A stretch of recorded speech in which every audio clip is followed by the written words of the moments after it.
Estamos ahora con el tema 5, poblaciones biológicas, a partir de la página 64. Este fue el último tema analizado en clase, ¿verdad? O sea, este es el último tema de repaso.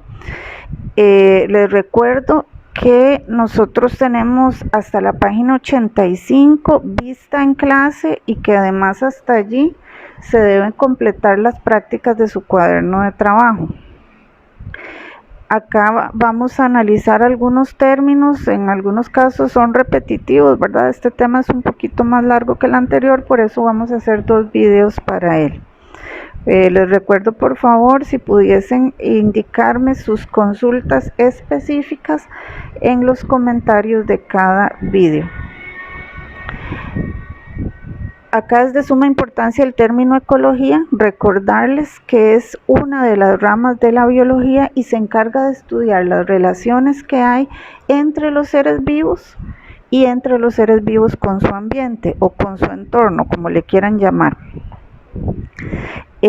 Las interacciones que hay entre los seres vivos y entre los seres vivos y el entorno van a afectar ciertas partes, como lo son, por ejemplo, cuántos organismos hay, ¿verdad? Ya sea por la desaparición de los organismos o ya sea por las altas natalidades, y también cómo se encuentran distribuidos.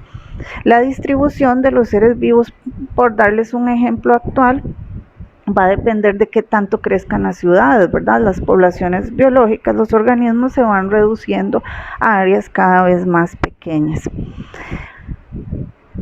Relacionado con el término ecología, debemos tener claro 3 expresiones más. El primero es el de cohesión reproductiva. El término cohesión, veámoslo algo así como unión. La cohesión reproductiva no es otra cosa más que el intercambio de genes, ¿verdad?, entre los grupos de organismos, obviamente de la misma especie, que van a estar en una determinada zona geográfica dentro del mismo espacio temporal, ¿verdad? Obviamente que van a compartir todas estas propiedades biológicas, por ejemplo, la alimentación, puesto que pertenecen al mismo grupo. La cohesión ecológica es un término más amplio porque está hablando de cualquier relación que hay entre los seres vivos, incluso incluso el hecho de la disponibilidad de recursos, ¿verdad? Entonces la cohesión ecológica se puede dar entre organismos de diferente especie, puesto que, por ejemplo, una relación dentro de la cadena alimenticia, la depredación ya participa dentro de lo que es la cohesión ecológica. Las poblaciones son dinámicas, por eso el término de la dinámica de poblaciones es bastante importante y tiene que ver con esos movimientos o cambios que van a sufrir las poblaciones. Estos cambios van a depender de muchos aspectos. Una población de por sí cambia, aunque no hubiese intervención del ser humano. De por sí hay espacios temporales en los que las poblaciones aumentan y en otros disminuyen por asuntos netamente biológicos. Sin embargo, para nosotros es muy importante también lo que es el estudio de la intervención del ser humano.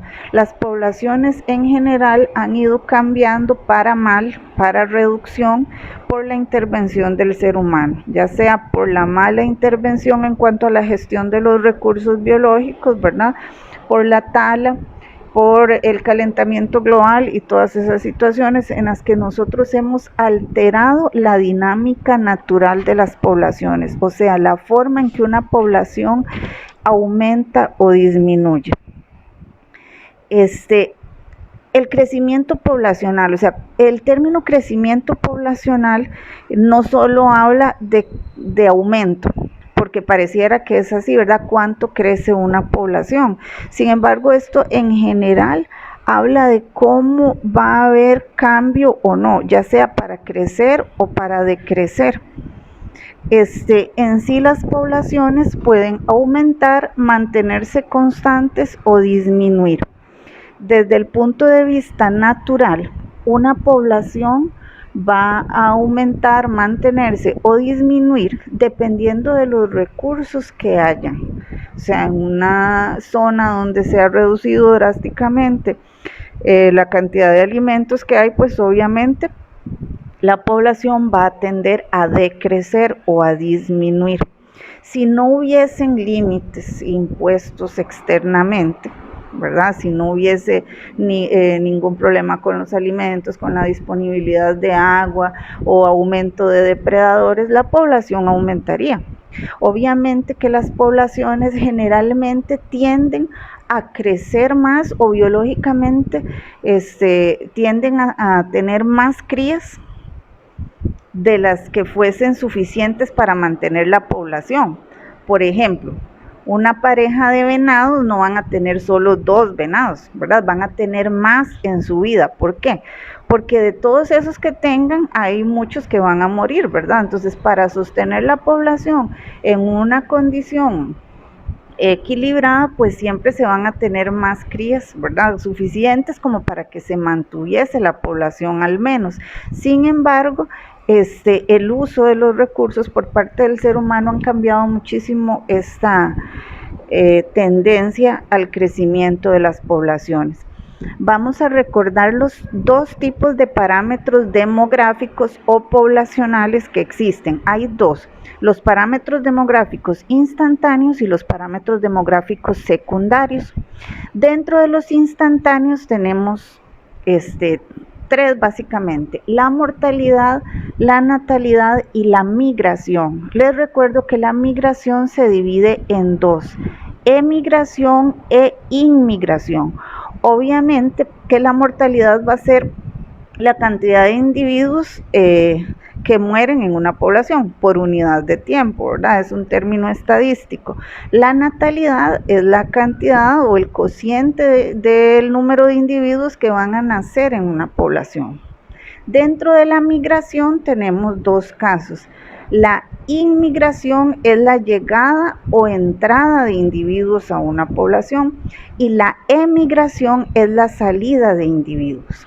Entonces, los parámetros que aumentan una población, pues obviamente van a ser la natalidad y la inmigración. Y los que disminuyen la población van a ser la mortalidad y la emigración. Entonces, dependiendo de cuáles estén más altos que los otros, pues la población va a aumentar o disminuir. Si la mortalidad y la emigración son más altas que la natalidad y la inmigración, pues obviamente la población va a reducirse. Y sería lo contrario en el caso contrario, ¿verdad?